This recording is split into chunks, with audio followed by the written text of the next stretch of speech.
Hello friends, welcome on my YouTube channel. हमने last video में chapter number 1 का introduction part देखा था। आज के लेक्चर में हम एग्जाम्पल्स और एक्सरसाइज सॉल्व करेंगे। हमारा पहला एग्जाम्पल है 4052 और 12576 का एचसीएफ यूक्लिड विभाजन एल्गोरिथम का प्रयोग करके ज्ञात कीजिए। प्रश्न को हल लिखकर स्टार्ट करते हैं। दी गई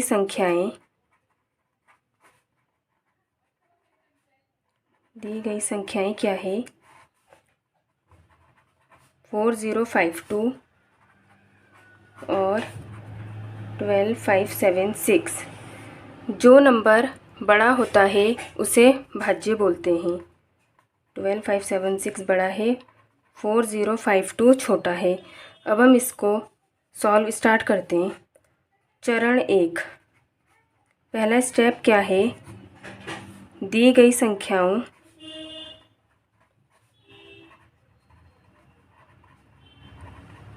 दी गई संख्याओं 12576 और 4052 के लिए यूक्लिड विभाजन प्रमेयिका से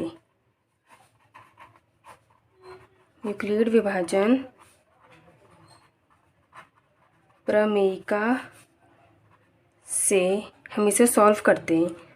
हम इसको अब डिवाइड करते हैं। हम डिवाइड करने के लिए क्या करेंगे? बड़े नंबर को लिखेंगे अंदर। अब हम इसको भाग करते हैं। कितने से जाएगा डिवाइड? ये जाएगा हमारा 3 से। कितनी बार जाएगा? 3 2 जा 6, 3 5 जा 15, 3 4 जा 12। कितना होगा माइनस करके? 6 में से 6 0, 2 4, यहाँ बचेगा 0। अभी हमारा शेषफल 0 प्राप्त नहीं हुआ है, तो अब हम इसको दोबारा से डिवाइड करेंगे। इसमें जो शेषफल है वो अगले स्टेप में भाजक बनेगा। अब हम इसको दोबारा डिवाइड करेंगे। 4052 कितनी बार डिवाइड जाएगा? ये डिवाइड जाएगा 9 बार। अब हम इसको देखते हैं। 0 9 2 जा 18, 9 4 जा 36, 37, 0 15 में से 8 जाएगा, 7 बचेगा, 9 में से 7 गया, 2 बचा। अभी भी हमारा शेषफल 0 प्राप्त नहीं हुआ है।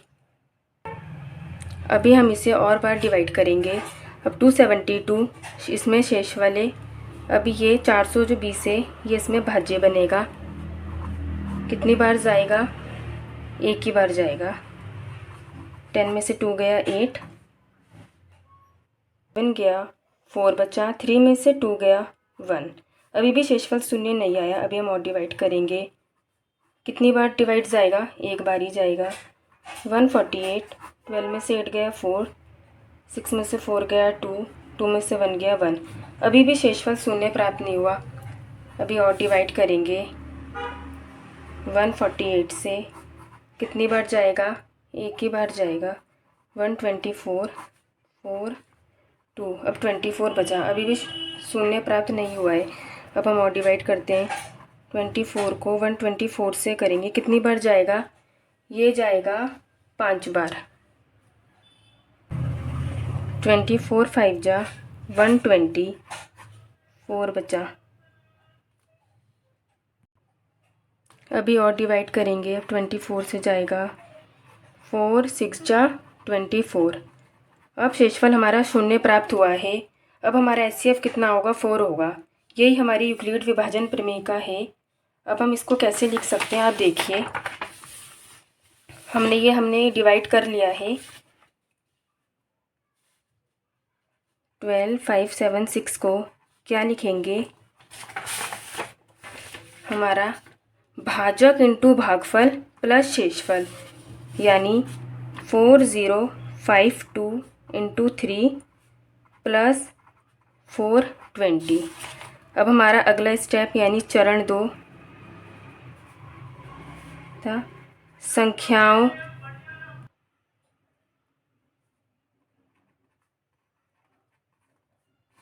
4052 और 420 के लिए वही यूक्लिड विभाजन प्रमेयिका से हम क्या लिख सकते हैं? 4052 को, जो हमने अभी डिवाइड करके देखा था,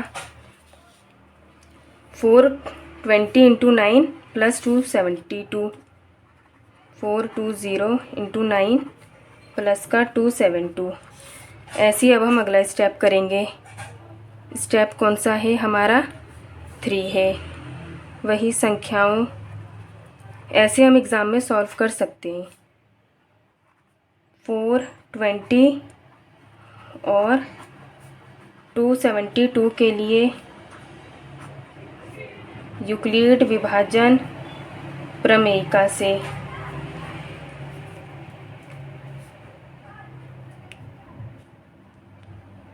हमने इसके लिए भी देखा था। 420 के लिए कितना आएगा? 272 इंटू 1 प्लस 148, 272 इंटू 1 प्लस 148। अगला स्टेप क्या है?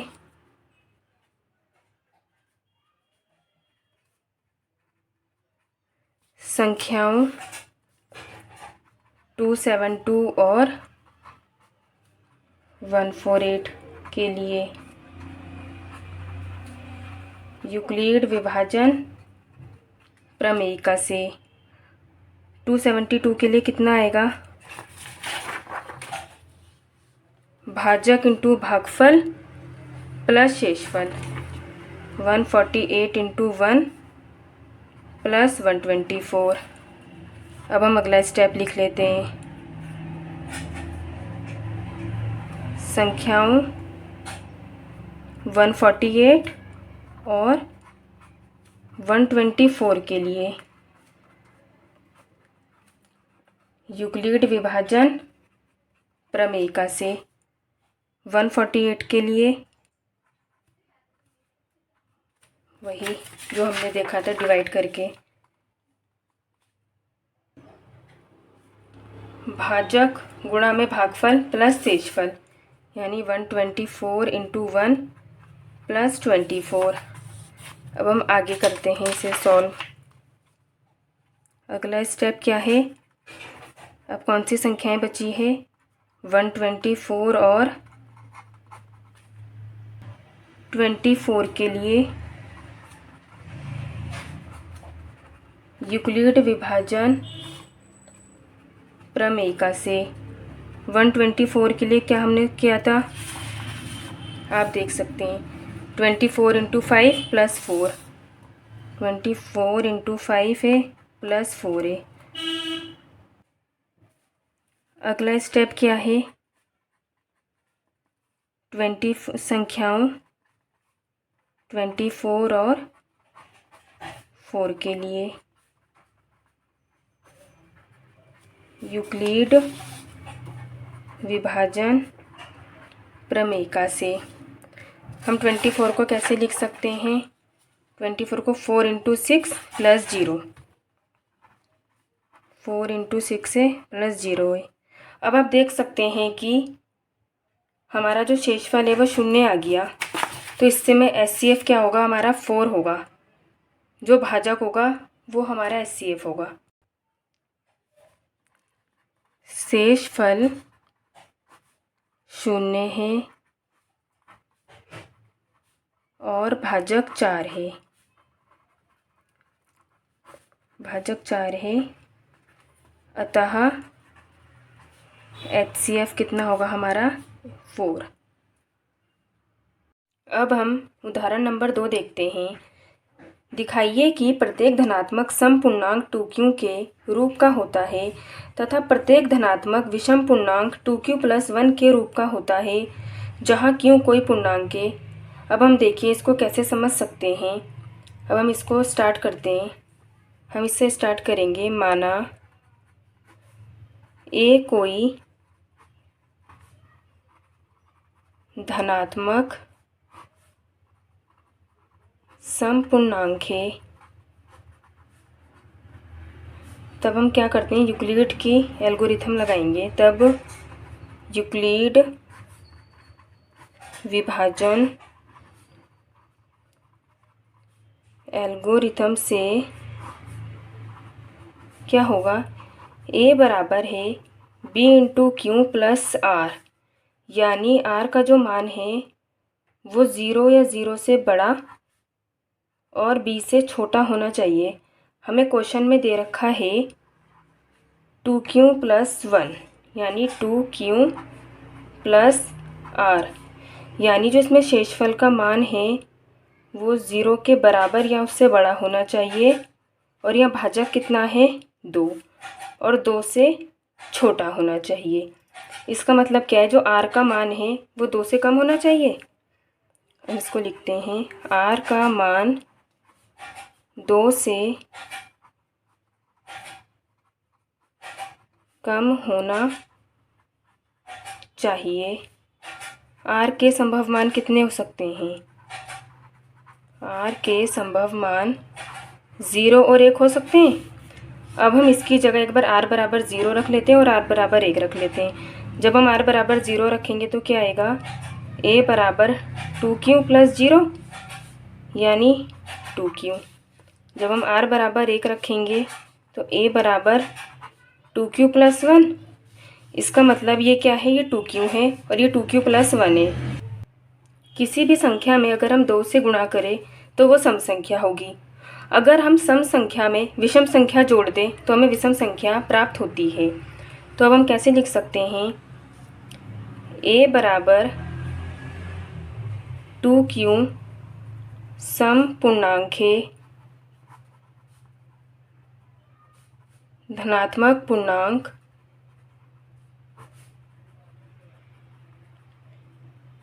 या तो सम हो सकता है या विषम, धनात्मक पूर्णांक जो हमारा धनात्मक विषम पूर्णांक है 2q प्लस 1 के रूप का होता है, रूप का ही होगा। ऐसे हम एक क्वेश्चन नंबर 2 को समझ सकते हैं। उदाहरण 3 देखते हैं। दिखाइए कि एक धनात्मक विषम पूर्णांक 4q प्लस 1 या 4q प्लस 3 के रूप का होता है जहाँ q एक पूर्णांक है। अब हम इसे सॉल्व करते हैं। माना a कोई धनात्मक विषम पूर्णांक है, तब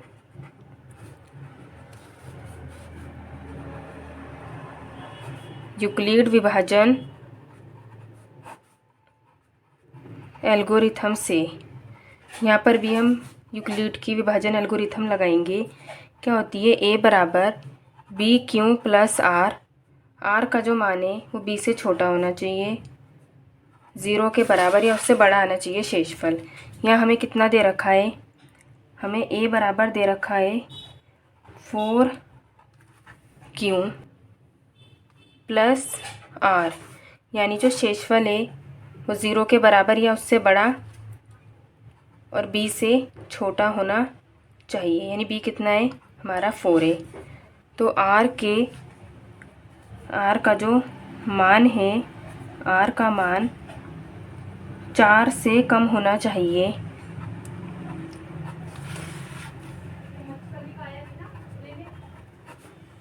r का मान 4 से कम होना चाहिए। r के संभव मान कितने होंगे, 0 1 2 3। r बराबर 0 रखने पर क्या होगा, 4q प्लस 0। अब r बराबर 1 रखने पे 4q प्लस 1, r बराबर 2 रखने पे 4q प्लस 2, r बराबर 3 रखने पे 4q प्लस 3। अब देखिए उन्होंने हमसे पूछा है 4q प्लस 1 और 4q प्लस 3 धनात्मक विषम पूर्णांक का रूप होता है जहाँ q एक पूर्णांक है। अब हम क्या करेंगे, जो हमारा ये 4q है, हमने लास्ट एग्जाम्पल में भी देखा था 4q और 4q+2 क्या है, दोनों ये 2 से विभाज्य है, 2 से विभाज्य है। अगर 2 से विभाज्य है तो ये सम होगा, सम धनात्मक पूर्णांक के। उन्होंने हमसे विषम पूछा है। आप समझ गए होंगे 4q और 4q+2 सम पूर्णांक है, इसलिए 4q+1 4q+3 विषम पूर्णांक का रूप होंगे।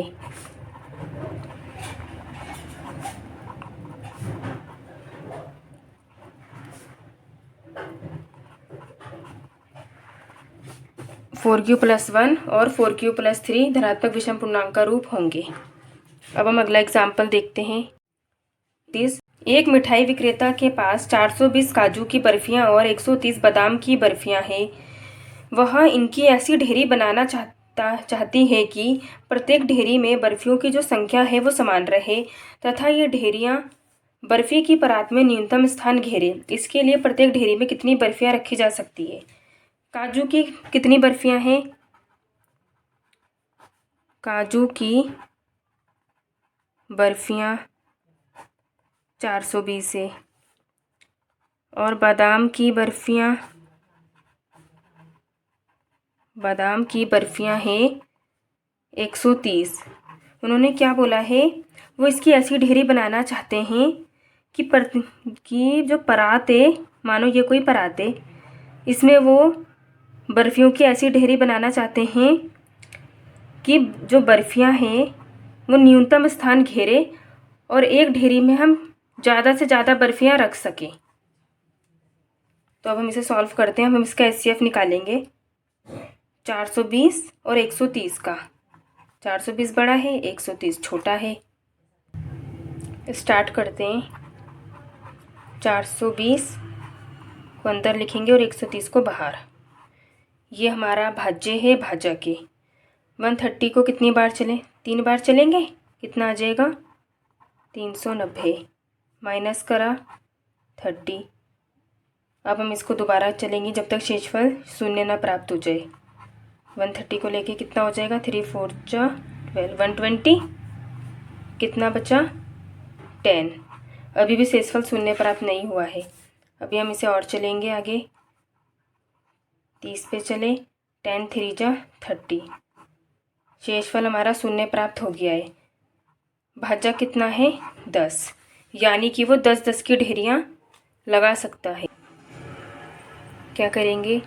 420 को 130 × 3 और शेषफल 30। अब हम 130 और 30 को लेके चले थे, तो 130 के लिए कितना आएगा? 30 × 4 + 10। और अब 30 के लिए 30 = 10 × 3 + 0। ये क्या है? आपका भाजक। यही हमारा HCF होगा। HCF कितना है? 420 और 130 का 10 आया।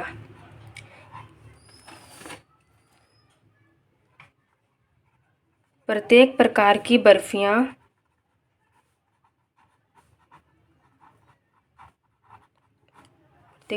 बर्फियों के लिए जो मिठाई विक्रेता है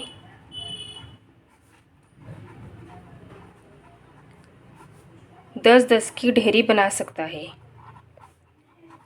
आप इस क्वेश्चन को समझ गए होंगे कैसे सॉल्व करेंगे। अब हम इसकी एक्सरसाइज 1.1 सॉल्व करते हैं।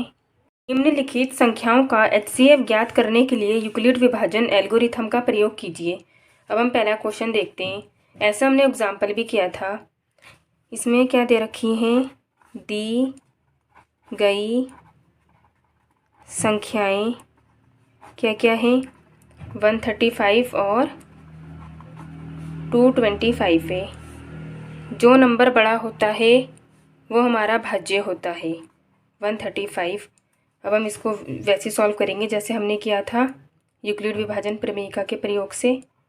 225 और 135 अब देखते हैं कितनी बार डिवाइड जाएगा, एक ही बार जाएगा।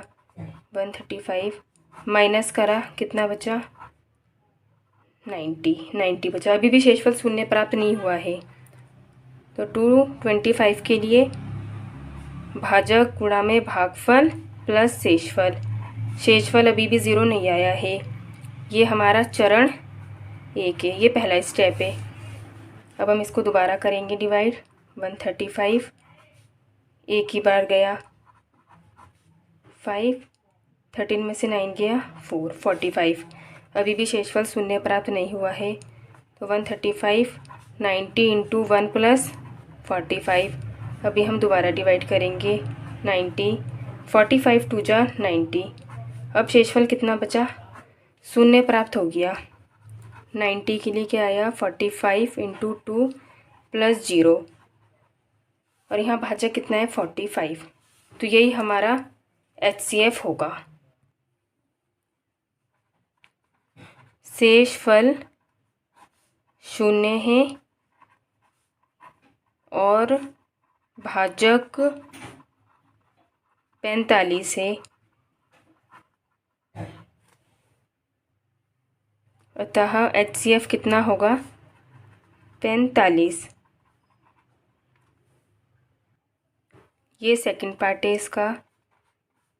दी गई संख्याएं क्या क्या हैं, दी गई संख्याएं 196 और 38220। जो बड़ी संख्या होगी वो भाज्य है और छोटी संख्या भाजक है। अब हम इसको डिवाइड करते हैं। 196 38220। अब हम इसको देखो डिवाइड करते हैं, कितनी बार जाएगा, पहले एक बार जाएगा। 196 कितना बचा माइनस करके, 6, 8 बचा, और ये बचा यहाँ से 1। हमने यहाँ से लिया 2। अब कितनी बार डिवाइड जाएगा, ये जाएगा 9 बार। इसको हम एक बार साइड में डिवाइड करके देख लेते हैं। 196 इंटू 9, 9 6 जा 54, 9 9 जा 81, 86, 9 1 जा 9, 10 17, 1764 बार गया। अब हमने इसे माइनस करा, 12 में से 4 गया, 8 बचा, 9 बचेगा, यहाँ बचा 0। अब हमने यहाँ से उतारा 0। अब ये कितनी बार जाएगा, ये जाएगा 196, ये 5 बार जाएगा, ये हो जाएगा 980। शेषफल आया 0। अब हम इसके देख लेते हैं पहला स्टेप। 38220 को 196 इंटू 195 प्लस 0, भाजक कितना है, 196। शेषफल 0 है और भाजक, और जो भाजक है 196 है, अतः जो इन दो नंबरों का HCF है वो कितना आया, 196। दी गई संख्याएं क्या क्या हैं, 867 और 255। 867 बड़ी है, 255 छोटी है। अब हम इसको डिवाइड करके देखते हैं। 867 255 कितनी बार डिवाइड जाएगा, ये जाएगा 3 बार। एक बार हम इधर करके देख लेते हैं। 255 3 5 जा 15, 3 5 जा 15 16, 3 2 जा 6 और ये 7, 3 बार गया 765। हम इसे माइनस करेंगे, 102 बचा शेषफल। 867 के लिए क्या लिख सकते हैं, भाजक गुणा में भागफल प्लस का शेषफल। अब हम इसे दोबारा डिवाइड करते हैं, कितनी बार जाएगा, ये जाएगा 2 बार, कितना आ जाएगा 204, 0, 51 बचा शेषफल। 255 का कितना होगा, 102 गुणा में 2 प्लस का 51। इसे दोबारा करते हैं, 102 कितनी बार जाएगा, ये भाग जाएगा 2 बार। शेषफल बचा 0, यानी हमारा जो भाजक है वो 51 है। हम देखो इसे लिखते हैं, 102 को 51 इंटू का 2 प्लस 0, शेषफल 0 है, शेषफल 0 है और भाजक 51 है। अतः जो HCF होगा वो होगा 51।